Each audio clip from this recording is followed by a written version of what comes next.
pues fue complicado para él porque salió de tocar de una banda de pop rock pesado a reggae y aprender todo eso en 5 días. Entonces dice que fue un proceso de aprendizaje bastante fuerte para él. And I'm guessing, Jeff, that's crazy, to learn all the material in a genre that you're not really used to play. Exactly. I'm guessing that's really difficult to do, but somehow you pulled it off. So what did you chart it? Did you kind of like went and... Sure, of course. I quickly came up with a system that like my own shorthand, if you like, for charting music and charting songs, and I've used the same thing ever since. Okay. And in fact, I don't do too many, but occasionally I'll do like master classes for different academies or whatever. And I always teach the students the same principle about how I learned. How I learned to do that, which a lot of them tell me they still use now, which is very flattering. Could you share with us a little bit how that goes? Sure. Okay. I should have had some things here with me. But basically, it's just a case of you chart intro, verse, chorus, intro, whatever, middle eight, and the number of bars. So you've got, perhaps 4 bars, 8 bars, 6 bars, 16 bars, whatever. And then you just dot the basic pattern. So say, for example, the pattern is boom, dum dum, boom, dum dum. Well, it'd be one dot, and then the snare drum, and then dum with a. I'm trying to see if I can find a pen to write it for you. So something very simple, something very basic. Yeah, that just you can really, yeah. Okay. So that you know your own notation. With actual notes, like half note or no, it's like just dots. Yeah. So I know exactly what it is I'm doing. Okay. And then, again, that kind of developed as I went through. And I developed certain ways of writing some kind of fill, and it's really all my own shorthand. But it's quite interesting because when I speak to other drummers, they all tell me they do something very similar. We all have our own little way, I don't think you need to do something quick. Right. Especially when you're going into a session, and if it's not if the session says, okay, I need you to play this, then you've got to do a quick way of doing it yourself, because you don't want to waste time when you're in the studio. You don't have all day at the studio trying to figure out if it's a quarter note, if it's a dotted note. So you have exactly. to you have to come right in on it. Yeah. Cool. Okay, so let me translate that, because this is very interesting and a very good trick. So le estoy preguntando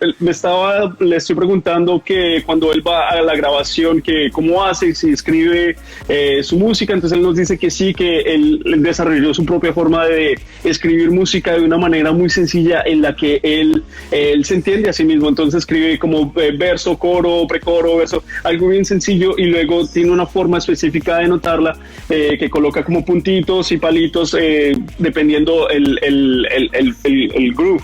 So if it's a snare, it's a dot, and if it's a bass drum, it's a square. What is it? Okay, so if you imagine you've got, I just put one straight line for a bass drum.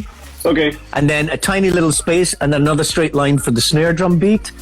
Okay. And then underneath, so that would be boom, bop, and then the next bit might be boom, boom.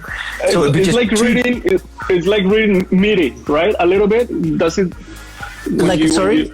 MIDI file, MIDI. Yeah, MIDI? yeah. Okay. Yeah. If you imagine on a grid.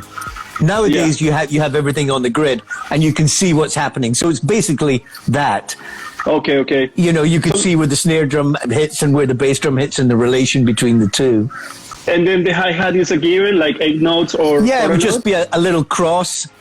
It'd be 4 on the bar, or 8 on the bar, 16, whatever. Or you can just write 16 hat, for example, or 4 hat. Just something very simple, so that okay, this is the basis of it here, and then you say for example, all right, I'll take an example for you. The Mariposa Technicolor, Right. by Fito Paez. Right. And there's a fill at the beginning of that. Yeah, amazing fill. Before you say anything, I played that song, and that's the song I cover, and that's why I kind of like got in touch with you. Exactly. I got it as a sextuplet. Boom, doom. Exactly. Right? Is it a six? Let's say. Well, you know, because what happened was when we recorded that song, Fito said, "Oh, you know, we need a fill to bring this in." Which brings me back round to listening to Motown songs when I was a kid. Because all I did was basically borrowed it from a Motown song. If you look at all the classic Motown songs, there's kind of two different fills at the top of these Motown songs. Okay. One is do-diddly-dagga-doo, and the other one's da-diddly-dagga-doo, the other way around, from snare to tom, as opposed to tom to snare. I'm hearing it in my head, and I think, yeah, it makes sense. Yeah, okay. And that's basically where I borrowed it from. You know, I thought, what would sound good going into this? Because, you know, normally with a Motown, you'd go to like a four bap bap bap and da da da da da. Right. But with this, it was kind of like borrowing that and then adding it into this pop rock song. So that's where I took the whole inspiration from. It was just one of those moments that came to you when we were cutting the track. He said, "Oh, we need a fill, do something, you know." So I just went, he's like, "Yeah, I love it, it's great." And it sounds amazing, and I heard it like a couple times, and I'm like, what is it like? And I'm like trying to kind of like, you know, swing it. You know, the first thing was like swing it, and then I'm like, I don't know what I'm playing. So I started counting, okay, 1, 2, 3, 4, 5. Okay, it's a sextuplet. So that was crazy. Okay, let me translate that to everybody. Y gracias por los que están aquí conectados. Entonces estamos hablando, hablamos de muchas cosas en este momento, pero entonces estábamos hablando, retomo desde cuando él está haciendo esos charts que son súper básicos, y entonces nos dice que para él los charts es algo así como MIDI, que coloca líneas, entonces la línea abajo la del bombo, la de arriba el redoblante, y escribe por hi-hat de corchea o semicorchea o lo que sea, lo hace súper sencillo. Entonces escribe algo bien básico y luego escribe cuántas veces se repite todo eso. Y entonces me está dando el ejemplo de la canción Mariposa Technicolor de Fito Páez que él grabó. Entonces el intro, que es una cosa como burr. If I had the audio here, I would play it for you guys. Pero es como, yo lo toqué también y es como un sextuplet, y entonces me dice que eso lo tomó prestado de muchas grabaciones de los recordings de Motown Records que empiezan así como o en el primero o en el cuarto, tum taca taca taca o taca taca taca pum, right? So it's backwards in the Motown Records. Y entonces me dice que cuando estuvo en la sala de grabación, Fito le dijo que necesitamos un fil acá, y él se recordó de eso y prácticamente lo tomó prestado y empezó a tocar Mariposa Technicolor.